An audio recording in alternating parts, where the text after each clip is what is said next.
Well, now let's move on for my next talking point. I think we'll kind of more or less stick with this and go for the what is the really big talking point, I think, for this race, which is the big Red Bull Mercedes battle, the strategy battle that emerged between Mm. these two, played out more or less just like Hungary 2019. I feel like Red Bull really should know better by now. They seem to be caught pretty short by Mercedes committing to the two-stopper. Hamilton also, as he was chasing Verstappen, got on the radio and said, I want a bit less front wing. Clearly, the car was a little bit too pointy. He wanted to be able to ensure he could get a little bit more speed, gain those advantages on the straight so that when he did get into DRS range, it was going to be decisive. He could just get the job done and he wasn't going to be stuck following, because we know that the Mercedes is not as great at following cars because it's designed to cut through clear air. And it does that very well, as we've seen so many times, with that car just disappearing off into the distance, especially with Hamilton at the wheel. Now, the strategy battle itself, Verstappen found himself, well, it was Hamilton that first seemed to be going long, because Verstappen blinked first. He was the one that first pitted. It seemed to be looking fairly comfortable until later on, where Mercedes committed to that double stop. And like I say, I think they caught Red Bull by surprise here. And I feel like Red Bull should have reacted to that earlier. I feel like they should have been in a position where they could have said, well, we could pit Verstappen now and lose out on the track position, but he might have the pace to take the race to Hamilton later on. And that would have given them more of a chance in the closing stages of the race.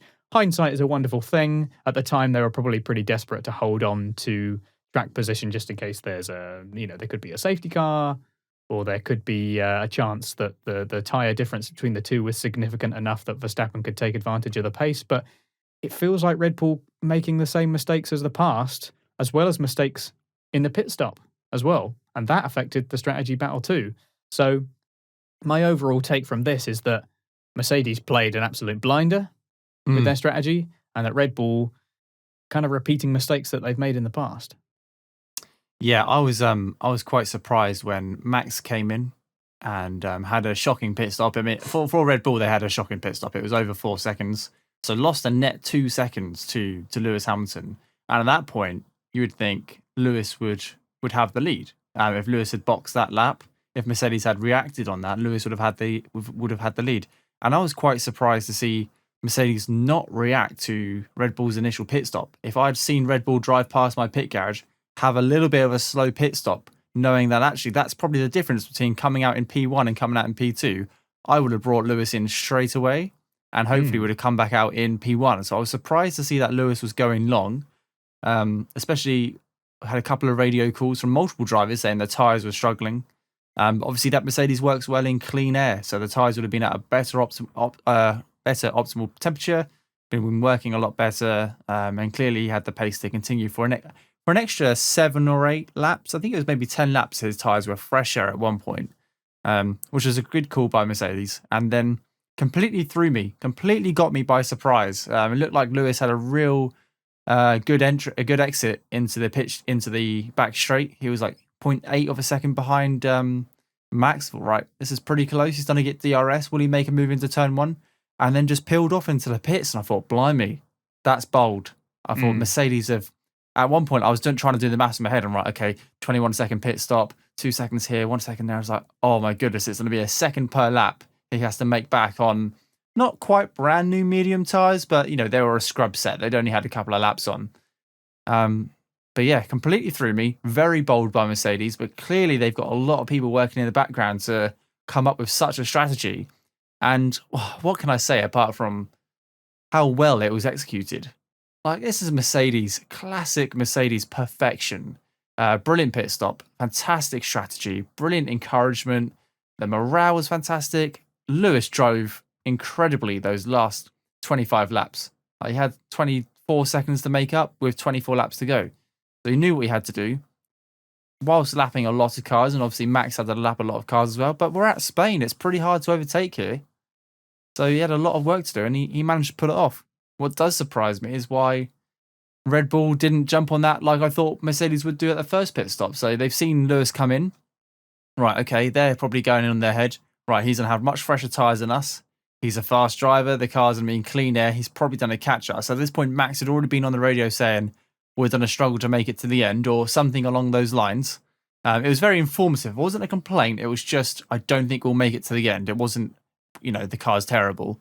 So he's he's giving back constructive criticism as well, which I think is really good for Max. It's going to really shape his career and help with his driving.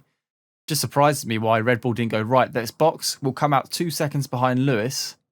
Let's see what we can do on track. We've already passed him once. Let's see if we can get cast him on the pitch straight.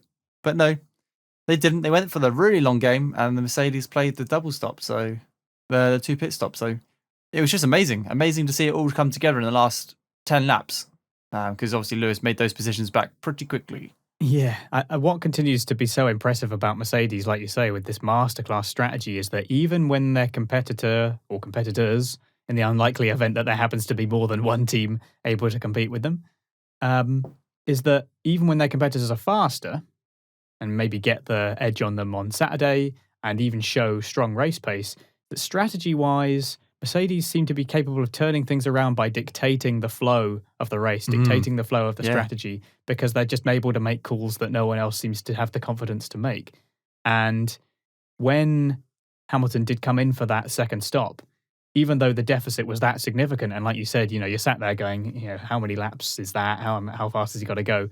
Because it's Lewis Hamilton, and it's no longer a surprise that he can do things like any other driver, you'd be like, blimey, that's a big call. But Lewis Hamilton, I was just sat there going, we're just waiting for Hamilton to pass Verstappen now. We're literally just waiting for it to happen. And that means Red Bull were waiting for it to happen as well. I mean, they're watching the same race and they've got all the data. I find it very hard to believe how they could be sitting there thinking Verstappen could do that. It just seems so obvious. And the fact that they didn't react and didn't try to go for we've probably got a better chance behind him, but with tyres that are much stronger near the end. Yep. And I felt like they were just sitting there waiting for it to happen. I couldn't understand it. They were sitting ducks at the end of the day. It was a matter of when, not how, because that overtake was always going to take place. Maybe Red Bull thought that because Max held Hamilton up so much at the first part of this race that he was able to do it again, maybe for the final 5 or 6 or 7 laps. But it just wasn't the case. Not with the difference in age of tyres, not with the difference in grip coming out of that last corner. It was such an easy pass. Max Which did Verstappen everything he told did. them as well. He said to them, this, they have so much more grip here. And this is as they were going through that chicane. Yeah. I know Verstappen has a history of being a little bit complainy over the radio in some of these situations, but I feel like they should be listening to him now because it was fully he's not messing justified. about, is he?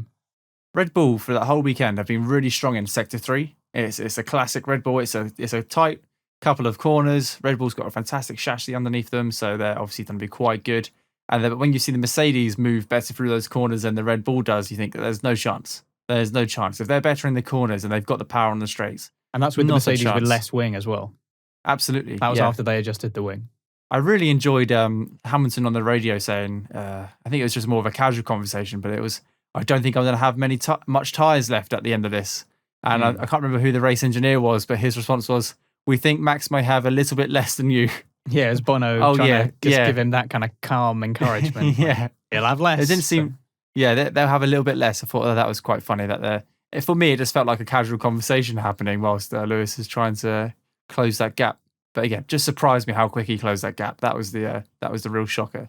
And so the inevitable result was that lap 60, Hamilton did indeed take the lead. It was easy. It was just an easy draft past him. Verstappen did his best to try and do a little bit of a weave to avoid the slipstream, but it was nothing doing. It wasn't really even much of a fight. And then he did have the gap on Bottas to go back pit for softs and take the fastest lap, which to Verstappen's credit, he put in a real cracking lap in order to ensure that. But yeah, that was a pit stop that came way, way too late. He shouldn't have been pitting. He should have been pitting for the win, not for the fastest lap. And it didn't happen.